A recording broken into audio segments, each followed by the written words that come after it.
नमस्कार, मी doctor Poonam Jadhav, homeopathic तज्ज्ञ आणि हेल्थ कन्सल्टंट.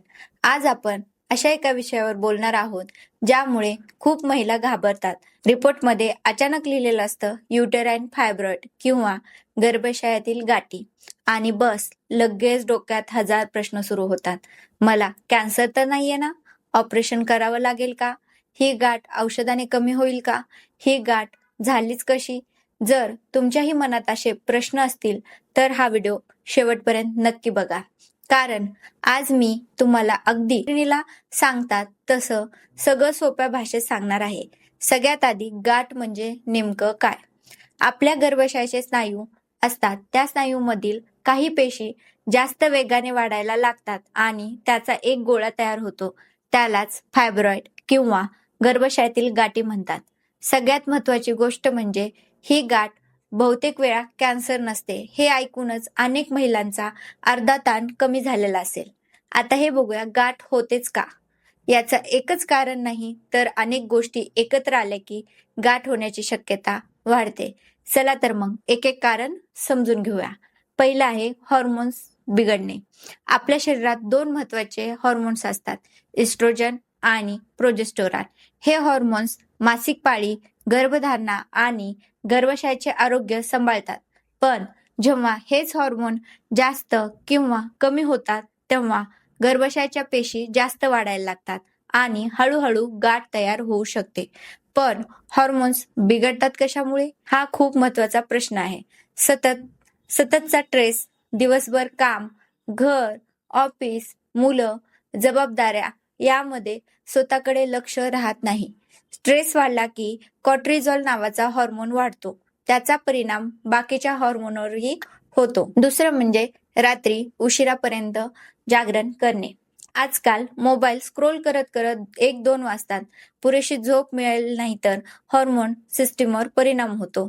तिसरं म्हणजे वजन वाढणे.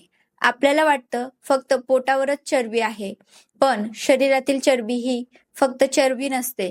ती इस्ट्रोजन तयार करण्यातही मदत करते. म्हणजे जास्त वजन जास्त इस्ट्रोजन आणि त्यामुळे गाठ वाढण्याची शक्यताही जास्त वाढते. चौथं म्हणजे व्यायाम नाही. जर दिवसभर बसून काम असेल, चालणंच नाहीये, घाम येत नाहीये, तर शरीराचं मेटाबॉलिझम स्लो व्हायला लागतं, वजन वाढतं, हॉर्मोन्स बिघडतात. पाचवं म्हणजे रोजचं खाणं. आता प्रामाणिकपणे सांगा, आठवड्यातून तुम्ही किती वेळा pizza, burger, cakes, biscuit, cold drinks, तळलेले बाहेरचे पदार्थ ह्या गोष्टी तुम्ही आहारात घेतात? हे पदार्थ वारंवार खाल्ल्याने वजन वाढू शकते आणि शरीराचं हॉर्मोनल संतुलन बिघडू शकतं. सहावं म्हणजे व्हिटॅमिन डी कमी असणे. काही संशोधामध्ये असं दिसून आलं आहे की ज्याच्यात व्हिटॅमिन डी कमी असतं त्यात फायब्रॉइड जास्त आढळू शकतो. सातवं, घरात आधी कोणाला गाठ असणे.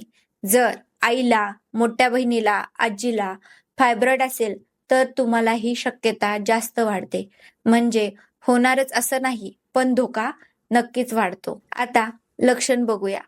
काही महिलांना काहीच त्रास नसतो, पण काहीमध्ये हे लक्षण दिसू शकतात. पहिलं लक्षण, पाळीत खूप रक्त जाणे, मोठ्या मोठ्या गुठळ्या येणे, पाळी 8 ते 10 दिवस चालणे, कंबर दुखणे, पोट सतत फुगल्यासारखं वाटणे, वारंवार लघवी लागणे, पोटात जडपणा जाणवणे, थकवा येणे, हिमोग्लोबिन कमी होणे. ही लक्षणे असतील म्हणजे गाठ आहेच असं नाही. पण अशी लक्षणे वारंवार होत असतील तर तपासणी करून घेणे गरजेचं आहे. घरगुती उपाय काय आहेत ते जाणून घेऊया. एक गोष्ट स्पष्ट सांगते, असा कोणताही घरगुती उपाय नाहीये की ज्यामुळे गाठ हमखास विरघळते किंवा नाहीशी होते. पण काही सवयी तुमचं हॉर्मोनल आरोग्य सुधारायला मदत करू शकतात.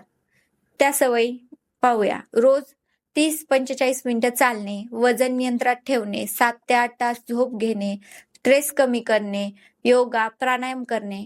आता आहारात काय गोष्टी घ्यायला पाहिजे ते जाणून घेऊया. पालक, मेथी, शेपू, गाजर, बीट, डाळी, कडधान्य, फळे, फळांमध्ये डाळिंब, सफरचंद, पेरू, जास्त करून जवस, अक्रोड, बदाम आणि जर पाळीत खूप रक्त जात असेल तर डॉक्टरच्या सल्ल्याने आयर्न आणि व्हिटॅमिन डी नक्की तपासून घ्या. आता जेवणामध्ये काय गोष्टी कमी करायला पाहिजेत हे जाणून घेऊया. कोल्ड ड्रिंक्स, जास्त साखर, बेकरीचे पदार्थ, जंक फूड, तळलेले पदार्थ, सतत बाहेरचं खाणं, ह्या गोष्टी तुम्ही कमी करायला पाहिजेत. शेवटी एक महत्वाची गोष्ट, गर्भाशयातील गाठ म्हणजे कॅन्सर नाही. प्रत्येक गाठीसाठी ऑपरेशन करावंच लागतं असंही नाही.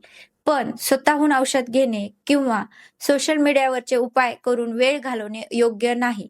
त्रास होत असेल तर डॉक्टरचा सल्ला घ्या, योग्य तपासणी करा आणि मगच उपचार ठरवा. जर हा व्हिडिओ तुम्हाला उपयुक्त वाटला असेल तर लाईक करा, शेअर करा आणि अशाच सोप्या भाषेत आरोग्याविषयी माहिती मिळवण्यासाठी माझे चॅनल नक्की सबस्क्राईब करा. मी डॉक्टर पूनम जाधव. पुन्हा भेटूया एका नवीन आणि महत्त्वाच्या विषयासह. शेवटी तुम्हाला पुढचा व्हिडिओ कोणत्या विषयावर पाहिजे हे नक्की मला कमेंट करून सांगा.